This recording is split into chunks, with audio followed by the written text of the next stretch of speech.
नमस्कार दोस्तों, मैं अभिषेक कुमार आज आप सभी लोगों का इकोनॉमिक्स के इस सेशन में स्वागत करता हूं। तो इस सेशन में हम पढ़ेंगे क्लास 10th के इकोनॉमिक्स का चैप्टर 2 जो है उसका पार्ट 1 यानी कि आधा चैप्टर पढ़ेंगे और आधा चैप्टर अगले सेशन में। तो ये जो चैप्टर है उसका नाम क्या है, तो sectors of the Indian economy, यानी भारतीय जो अर्थव्यवस्था है उसके कौन कौन से सेक्टर्स है उसके बारे में जानेंगे। फिर वो जो सेक्टर्स है वो कौन से सेक्टर्स डोमिनेंट है, कौन सेक्टर जो पीछे रह गए हैं, कौन सेक्टर जो है वो आगे बढ़ रहे हैं, किसमें एम्प्लॉयमेंट कितना बढ़ रहा है, उन सब चीज़ों को आज हम डिस्कस करेंगे इस चैप्टर के माध्यम से। तो यहाँ हम लोग क्या कर रहे हैं कि कुछ पिक्चर्स को अगर आप लोग देखेंगे तो इसमें क्या दिख रहा है कि बहुत सारे अलग अलग लोग जो हैं वो अलग अलग इकोनॉमिक एक्टिविटीज में लगे हुए हैं। और कुछ जो एक्टिविटीज हैं उसमें क्या हो रहा है कि गुड्स प्रोड्यूस हो रहा है, कुछ जो है वो सर्विस प्रोवाइड करा रहे हैं। तो ऐसा हर एक मिनट हो रहा है, जैसे मैं बोल रहा हूँ तो अभी भी क्या कर रहा हूँ तो सर्विस प्रोवाइड करा रहा हूँ। तो ये समझना जरूरी है कि किस तरीके से हम इन एक्टिविटीज को समझेंगे। तो इनको समझने के लिए हम करेंगे क्या कि इनको ग्रुप में बांट सकते हैं, क्लासिफाई करेंगे इनके क्राइटेरिया के हिसाब से। तो ये जो ग्रुप हैं और इन्हीं ग्रुप्स को हम लोग क्या कहेंगे तो सेक्टर्स।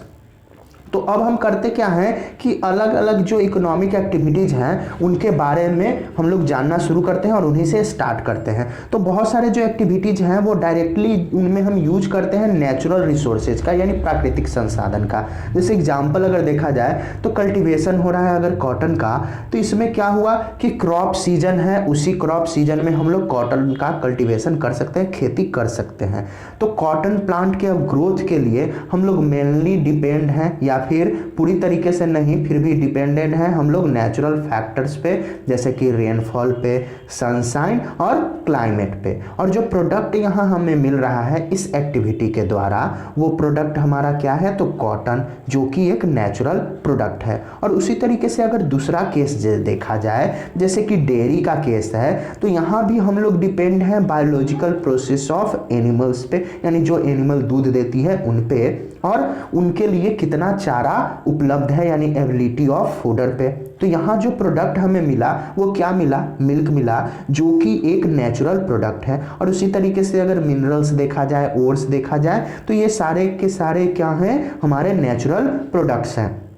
और जब हम कोई चीज़ प्रोड्यूस करते हैं किसी भी गुड्स को नेचुरल रिसोर्स का यूज करके, तो इन एक्टिविटीज़ को हम कहते हैं प्राइमरी सेक्टर्स। तो प्राइमरी ही क्यों, तो ऐसा इसलिए क्योंकि ये जो है वो बेस फॉर्म है जिससे सारे अगर आगे के जो भी प्रोडक्ट्स हमें बनाने हैं तो इन्हीं प्रोडक्ट्स का, जो कि प्राइमरी सेक्टर्स में हम लोग बनाए हैं, इन्हीं का यूज करके हम लोग आगे बना सकते हैं। तो बहुत सारे जो नेचुरल प्रोडक्ट्स हैं वो हमें कहाँ से प्राप्त होता है, तो एग्रीकल्चर से, डेयरी से, फिशिंग से, फॉरेस्ट्री से। तो इसीलिए इस सेक्टर्स का एक और नाम क्या रखा गया कि एग्रीकल्चर एंड रिलेटेड सेक्टर्स। अब सेकेंडरी सेक्टर जो है उसमें कुछ एक्टिविटीज आती हैं जिसमें होता क्या है कि नेचुरल प्रोडक्ट्स को चेंज करके दूसरे फॉर्म्स में बदला जाता है। और ये जो है वो मैन्युफैक्चरिंग का एक ऐसा तरीका है जिसमें कि इंडस्ट्रियल एक्टिविटी शामिल होती हैं। इसमें इसका जो अगला मतलब प्राइमरी सेक्टर का जो अगला स्टेप है वो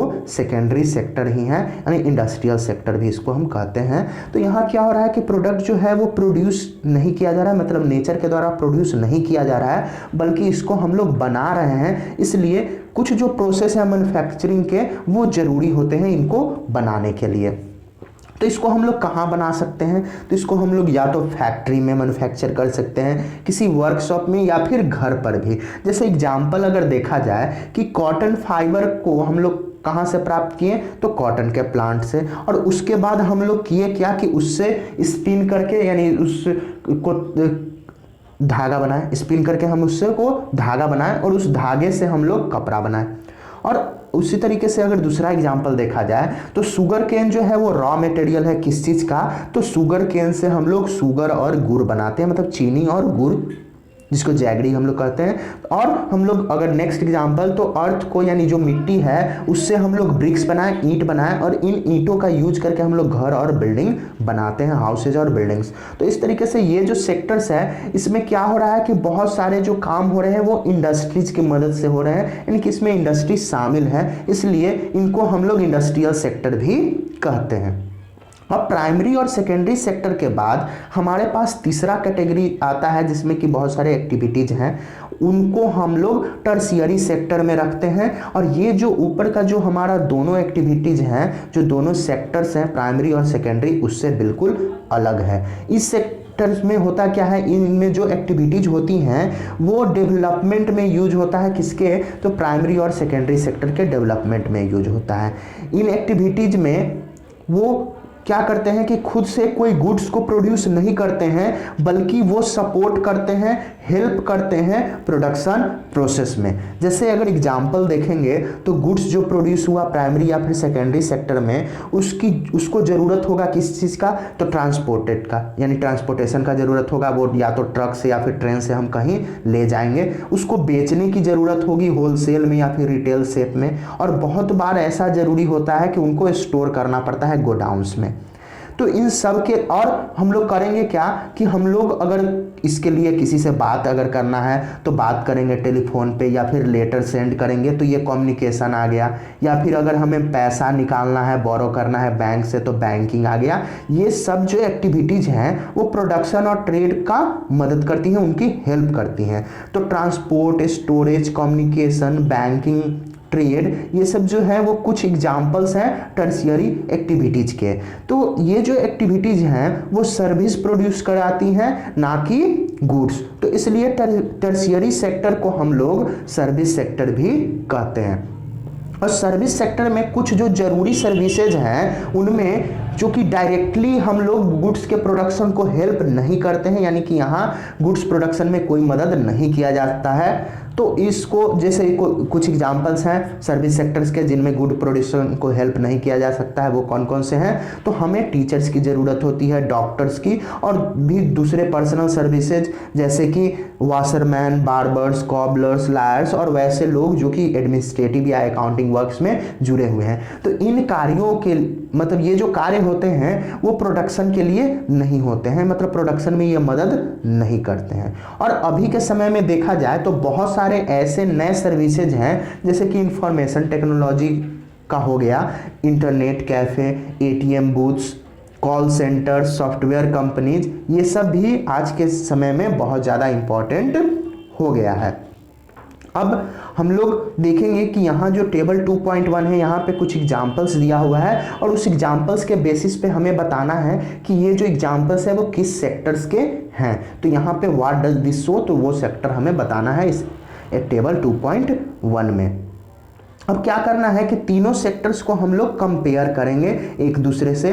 तो कंपेयरिंग द 3 सेक्टर्स, तो बहुत सारे जो प्रोडक्शन एक्टिविटीज होते हैं प्राइमरी और सेकेंडरी और टर्शियरी सेक्टर्स में, वो बहुत लार्ज नंबर ऑफ गुड्स और सर्विसेज प्रोड्यूस करते हैं, और इन तीनों सेक्टर्स में लार्ज नंबर ऑफ पीपल भी काम करते हैं गुड्स को प्रोड्यूस करने में या फिर सर्विस को प्रोड्यूस करने में। तो नेक्स्ट स्टेप हमारा क्या है कि इसलिए हम लोग कितना गुड्स प्रोड्यूस करते हैं या फिर कितना सर्विस प्रोड्यूस करते हैं, और कितने लोग अलग अलग जो सेक्टर्स हैं उनमें वर्क करते हैं। तो किसी भी इकोनॉमी के लिए ये जानना जरूरी है कि अब किसी किसी इकोनॉमी में होता क्या है कि एक या एक से अधिक सेक्टर्स में वो डोमिनेंट है, यानी कि वो ज़्यादा प्रभावशाली है टोटल प्रोडक्शन में या फिर एम्प्लॉयमेंट के सेक्टर में, जबकि दूसरा सेक्टर जो है उससे थोड़ा पिछड़ा हुआ है, वो कम प्रोडक्शन कर रहा है या फिर कम वो रोजगार प्रोवाइड करा रहा है। तो किस तरीके से हम काउंट करेंगे अलग अलग गुड्स को और अलग अलग जो सर्विसेज हैं, और कैसे हम जानेंगे कि टोटल प्रोडक्शन हर एक सेक्टर में कितना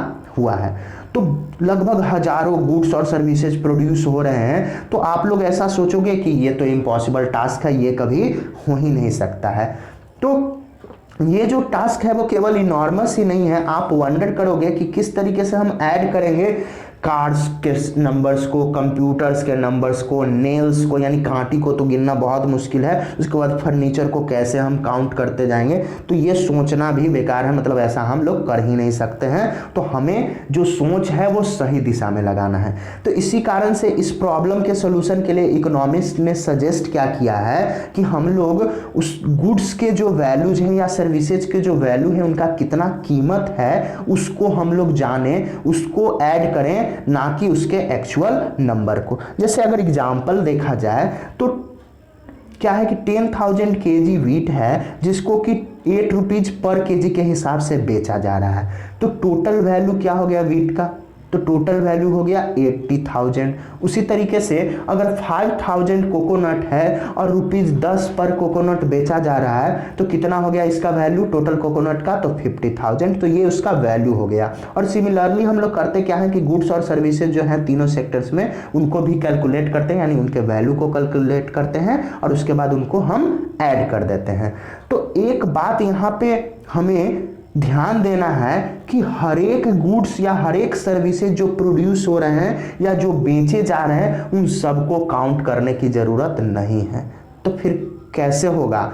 तो एक सेंस हमें बनाना है कि केवल जो फाइनल गुड या फाइनल सर्विस है केवल उसी को काउंट करना है, यानी उसी के वैल्यू को हमें देखना है। तो जैसे अगर एग्जाम्पल से हम इसे अच्छे से समझेंगे तो कोई फार्मर है वो करता क्या है कि फ्लोर मिल को अपना गेहूं बेचता है 8 रुपये पर केजी के हिसाब से। और वो जो फ्लोर मिल है वो क्या किया, तो उस गेहूं को ग्राइंड किया उस व्हीट को और उसको फिर फ्लोर बना करके बिस्किट कंपनी को 10 रुपये पर केजी के हिसाब से बेच दिया। और बिस्किट कंपनी ने क्या किया कि उस फ्लोर में कुछ और चीज़ें मिलाई, जैसे कि चीनी हो गया, ऑयल हो गया, और उस 1 केजी आटे से 4 पैकेट्स ऑफ बिस्किट्स बनाए, यानी 4 पैकेट बिस्किट, और इसको मार्केट में बेच दिया कंज्यूमर के पास 60 रुपये में, यानी कि 15 रुपया पर पैकेट हुआ। तो बिस्किट जो है वो फाइनल गुड्स है, क्योंकि ये जो गुड है वो कहाँ पहुंच रहा है, ये जो सामान है तो कंज्यूमर तक पहुंच रहा है। तो क्यों केवल फाइनल गुड या सर्विसेज को ही हम लोग काउंट करते हैं, जबकि फाइनल गुड्स के अलावा वो गुड्स हुए जैसे कि व्हीट हो गए या फिर व्हीट फ्लोर हुए, ये सब जो एग्जाम्पल हैं वो इंटरमीडिएट गुड्स के हैं। तो इंटरमीडिएट गुड्स का हम लोग क्यों यूज मतलब नहीं करते हैं, इसको क्यों नहीं काउंट करते हैं, केवल प्रोड्यूसिंग फाइनल गुड्स और सर्विसेज का, मतलब कि इंटरमीडिएट गुड्स का यूज करके हम लोग फाइनल गुड्स और सर्विस प्रोड्यूस करते हैं। तो वैल्यू जो हुआ फाइनल गुड्स का वो ऑलरेडी इंक्लूड है इसमें, जो भी इंटरमीडिएट गुड्स हैं उनका वैल्यू इंक्लूड है। तो इसलिए हम लोग फाइनल गुड्स को ही काउंट करते हैं, उसी के वैल्यू को देखते हैं। तो क्योंकि अगर जैसे वैल्यू हुआ 60 रुपया उस 1 केजी जो गेहूं था उससे बना जो बिस्किट था, तो ये हो गया हमारा फाइनल गुड्स, जिसमें कि 10 रुपया जो आटे का कीमत था उसका वैल्यू था वो भी इसमें ऐड है। और इसी तरीके से अगर देखा जाए तो जो वैल्यू है और भी जो दूसरे इंटरमीडिएट गुड्स का वो भी इंक्लूड किया जाता है। और अगर हम वैल्यू काउंट करने लगे गेहूं का, आटा का अलग अलग, तो क्या होगा कि ये गलत हो जाएगा, क्योंकि हम एक ही चीज को बार बार काउंट कर रहे हैं, यानी नंबर ऑफ टाइम्स काउंट कर रहे हैं। तो फर्स्ट हम लोग किसको काउंट किए, तो व्हीट को, उसके बाद फ्लोर को और फाइनली बिस्किट को। तो ये जो है वो काउंटिंग हमारा गलत हो जाएगा। तो वैल्यू जो होता है वो फाइनल गुड्स का और फाइनल सर्विसेज का वो होता क्या है, तो हर एक सेक्टर्स में किसी भी पार्टिकुलर ईयर में जो भी प्रोड्यूस हुआ और जो भी प्रोवाइड कराया गया, तो यही होता है total production of the sector for that year, यानी उस ईयर के लिए उस सेक्टर का टोटल प्रोडक्शन। और जब हम इस तीनों सेक्टर्स में जितना भी प्रोडक्शन हुआ है उसको हम सम करेंगे, भले ही वो गुड्स का हो या फिर सर्विसेज का प्रोडक्शन हो, जब हम सबको सम करेंगे तो जो हमारे पास आएगा वही होगा ग्रॉस डोमेस्टिक प्रोडक्ट, यानी जीडीपी किसी भी कंट्री का। और ये जो वैल्यू होता है इसमें फाइनल गुड्स और फाइनल सर्विसेज जो प्रोड्यूस होते हैं किसी भी कंट्री में किसी खास साल के, उसी को काउंट किया जाता है। तो जीडीपी जो है वो बताता है कि कोई भी इकोनॉमी यानी कोई भी कंट्री जो है वो कितना बड़ा है।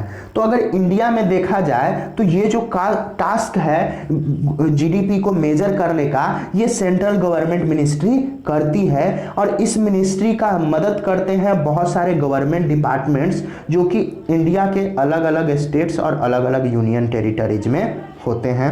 ये करते क्या है कि वहाँ से टोटल जो गुड्स का वैल्यू है उसका वॉल्यूम है और टोटल जो सर्विसेज हुए उनका इंफॉर्मेशन कलेक्ट करती है और उन सब का यूज करके जीडीपी का एस्टिमेशन किया जाता है, जीडीपी बताया जाता है।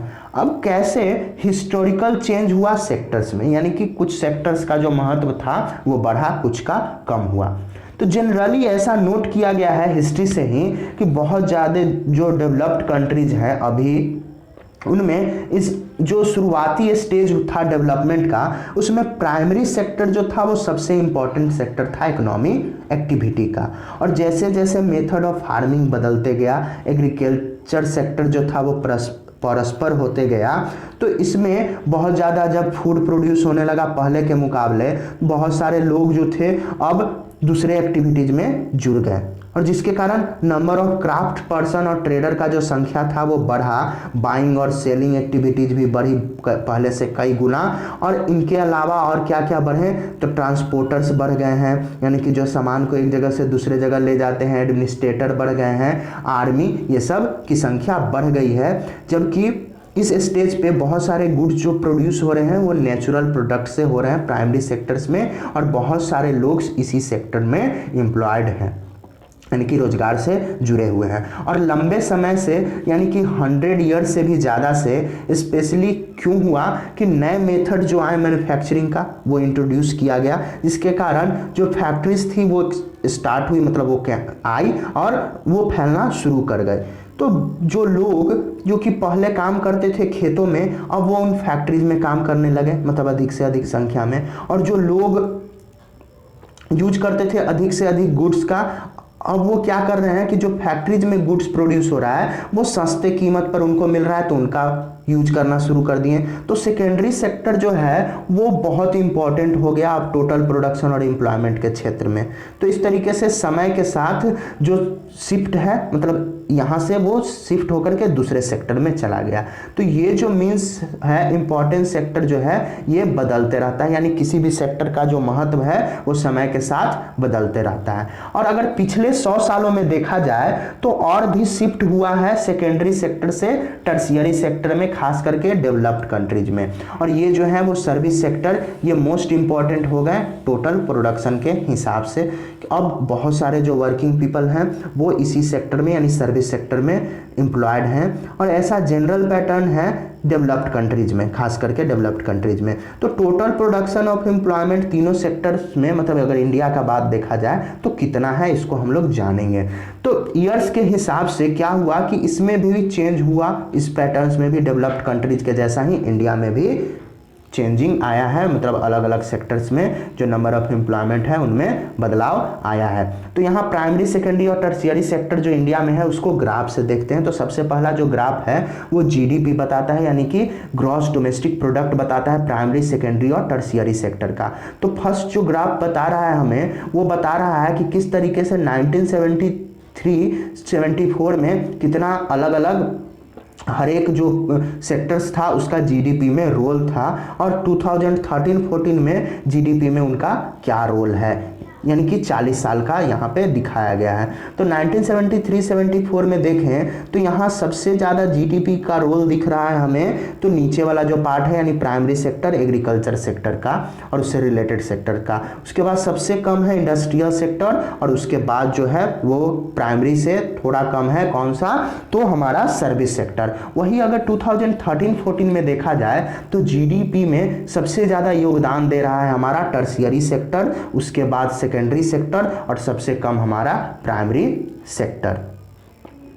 अब किस तरीके से जो इंपॉर्टेंस है टर्शियरी सेक्टर का प्रोडक्शन में वो बढ़ा है, तो पिछले 40 सालों में यानी 1973-74 में से लेकर के 2013-14 तक प्रोडक्शन जो था वो तीनों सेक्टर में बढ़ा है, लेकिन सबसे ज़्यादा जो प्रोडक्शन हुआ है वो टर्शियरी सेक्टर में हुआ है, जिसके कारण 2013-14 के साल तक टर्शियरी सेक्टर जो है वो लार्जेस्ट प्रोड्यूसिंग सेक्टर इंडिया में भी इंक्रीज हो गया, मतलब वो उभर कर आगे आया है, और प्राइमरी सेक्टर्स को उसने पीछे छोड़ दिया।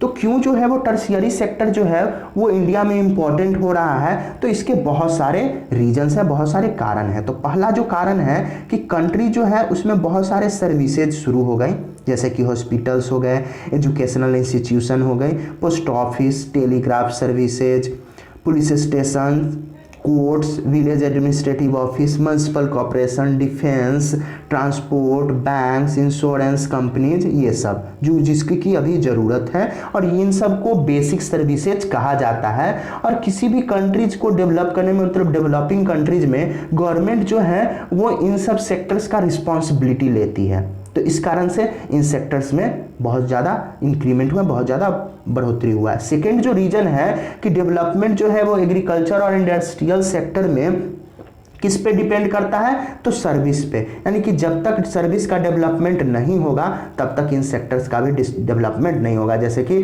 ट्रांसपोर्ट का डेवलपमेंट, ट्रेड का, स्टोरेज का, और इसी तरीके से और भी दूसरे जो कि हम लोग पहले देख चुके हैं। तो अगर प्राइमरी और सेकेंडरी सेक्टर में ज़्यादा डेवलपमेंट करना है तो हमें क्या करना होगा कि डिमांड को बढ़ाना होगा, जैसे कि सर्विसेज। तो सर्विस जब ज़्यादा होगा तो यानी कि जैसे प्राइमरी और सेकेंडरी सेक्टर को बढ़ने के लिए किसको बढ़ना होगा, तो हमारा बढ़ाना होगा टर्शियरी सेक्टर को, यानी सर्विस सेक्टर को। तीसरा जो है कि जैसे जैसे लोगों का इनकम जो है वो बढ़ते जा रहा है तो कुछ जो लोगों का सेक्शन है वो बहुत ज़्यादा सर्विसेज डिमांड करना शुरू कर दी है, जैसे कि बाहर खाना खाने जाना, टूरिज्म एक जगह घूमने जाना, शॉपिंग करना, प्राइवेट हॉस्पिटल का यूज करना, प्राइवेट स्कूल, प्रोफेशनल ट्रेनिंग जैसे कि जिम हो गया, स्विमिंग हो गया, ये सब का। और इसके कारण और ये जो है वो बहुत ज़्यादा कहाँ चेंज हुआ है, तो खास करके बड़े बड़े शहरों में। और फोर्थ जो है कि पिछले कुछ दशकों में कुछ नए सर्विसेज भी आई हैं, जैसे कि इंफॉर्मेशन एंड कम्युनिकेशन टेक्नोलॉजी। ये जो है वो बहुत ही इंपॉर्टेंट हो गया है आज के ज़माने में और ज़रूरी भी। और इन प्रोडक्शन सर्विसेज इसमें क्या हुआ कि बहुत ज़्यादा इंक्रीजिंग हो रहा है। तो चैप्टर 4 में इसके बारे में और अधिक हम जानेंगे और इसके एक्सपेंशन का क्या क्या कारण है। तो जबकि आप लोग ये याद रखें कि हर एक सेक्टर जो है सर्विस सेक्टर का वो इक्वली ग्रो नहीं किया है। तो सर्विस सेक्टर जो इंडिया में है उसमें बहुत सारे लोग और अलग अलग तरीके के लोग इसमें एम्प्लॉय हैं। तो एक तरफ अगर देखा जाए कि कुछ लिमिटेड नंबर ऑफ सर्विसेज है जिसमें कि हाईली स्किल्ड और एजुकेटेड वर्कर्स ही काम करते हैं, और जब दूसरा एंड देखा जाएगा तो इसमें बहुत सारे वर्कर्स हैं जो कि कुछ सर्विसेज में लगे हुए हैं, जैसे कि स्मॉल शॉपकीपर्स हो गए, रिपेयर पर्सन्स हो गए, ट्रांसपोर्ट पर्सन, ये सब। और ये बहुत ही मुश्किल से अपने जीवन के लिए कुछ अर्न कर पाते हैं। और अब ये लोग यही सर्विस क्यों परफॉर्म करते हैं, क्योंकि इनके पास और कोई अल्टरनेटिव अपॉर्चुनिटी है ही नहीं, काम करने का और कोई मौका है ही नहीं, तो वो क्या करेंगे। इसलिए केवल एक जो पार्ट है सर्विस का वो ग्रो कर रहा है और वही इंपॉर्टेंट है, जबकि दूसरा जो है वो लीड कर रहा है, मतलब वो लैग कर रहा है, पीछे रह जा रहा है। अब क्यों, कहाँ जो लोग हैं वो सबसे ज़्यादा एम्प्लॉयड है, तो ग्राफ 2 जो हमें बता रहा था वो जीडीपी के बारे में बता रहा था 3 सेक्टर का।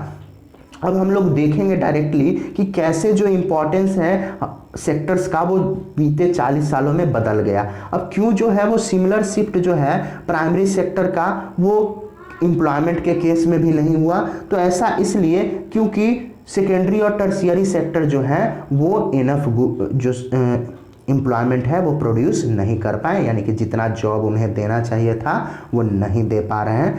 तो इवन हो क्या रहा है कि इंडस्ट्रियल आउटपुट और प्रोडक्शन जो गुड्स का है वो लगभग 9 गुना बढ़ गया है इस पीरियड के में, लेकिन एम्प्लॉयमेंट जो है इंडस्ट्रियल सेक्टर में केवल 3 गुना बढ़ा है। और सेम है टर्शियरी सेक्टर में भी, यहाँ प्रोडक्शन जो है वो 14 टाइम्स बढ़ा है, लेकिन सर्विस सेक्टर में जो एम्प्लॉयमेंट है वो केवल 5 टाइम्स, जिसके कारण हुआ क्या कि आधे से अधिक लोग जो हैं वर्कर्स वो कंट्री के प्राइमरी सेक्टर पे ही डिपेंड है। हम ग्राफ से थोड़ी देर में हम लोग देखेंगे, और मेनली एग्रीकल्चर पे ही, जो कि 1/4 ही जीडीपी का योगदान दे रहा है, और जबकि सेकेंडरी और टर्शियरी सेक्टर मिल करके 4/5 योगदान दे रहे हैं जीडीपी में, लेकिन आधे से कम लोग ही वहाँ पे एम्प्लॉय हैं। यानी कि इसका मतलब क्या होता है कि जो एग्रीकल्चर में जो वर्कर्स हैं वो उतना प्रोड्यूस नहीं कर पा रहे हैं जितना कि वो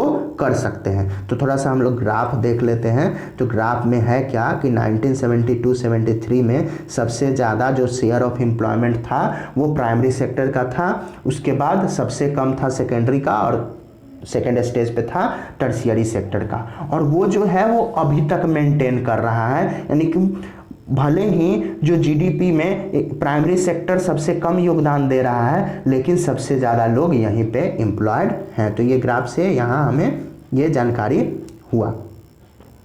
अब हम लोग देखते हैं कि इसका मतलब क्या है कि जितने वर्कर्स जो जुड़े हुए हैं, जितना वो प्रोड्यूस कर सकते हैं वो उतना प्रोड्यूस क्यों नहीं कर रहे हैं। तो इसका मतलब है कि जितने लोगों की ज़रूरत है एग्रीकल्चर में उससे ज़्यादा लोग एग्रीकल्चर कर रहे हैं। तो कुछ लोगों को वहाँ से बाहर जाने की ज़रूरत है, कुछ दूसरे कार्य करने की ज़रूरत है और इससे उनका प्रोडक्शन जो है वो प्रभावित नहीं होगा। तो दूसरे शब्दों में कहें कि एग्रीकल्चर सेक्टर में जो वर्कर्स हैं वो अंडर एम्प्लॉयड हैं। और एग्जाम्पल अगर देखा जाए, केस लिया जाए स्मॉल फार्मर लक्ष्मी का, जिसका कि अपना 2 हेक्टेयर अनइरिगेटेड लैंड है जो कि मेनली डिपेंड है किस पे, तो रेन वाटर पे ही। वो क्या करती है कि अपने खेतों में ज्वार और अरहर उगाती हैं और उनके फैमिली के जो भी 5 मेंबर्स हैं वो सभी इसी काम में लगे हुए हैं, उसी प्लॉट में साल भर लगे हुए रहते हैं। तो ऐसा क्यों? क्योंकि उनके पास कोई दूसरा काम है ही नहीं, तो सभी लोग यही काम करते हैं और कोई बैठा भी नहीं है।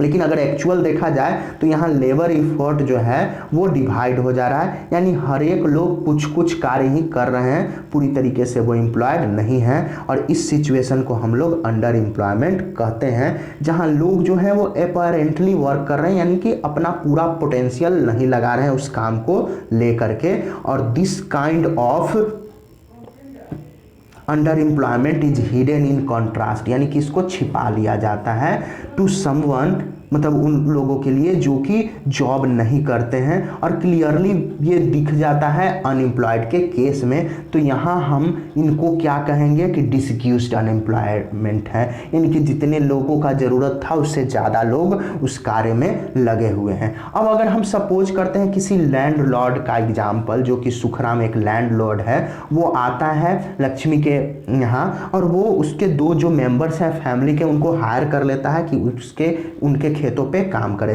तो लक्ष्मी का फैमिली का जो अब अर्निंग है वो ज़्यादा होने लगा, एक्स्ट्रा इनकम आने लगा।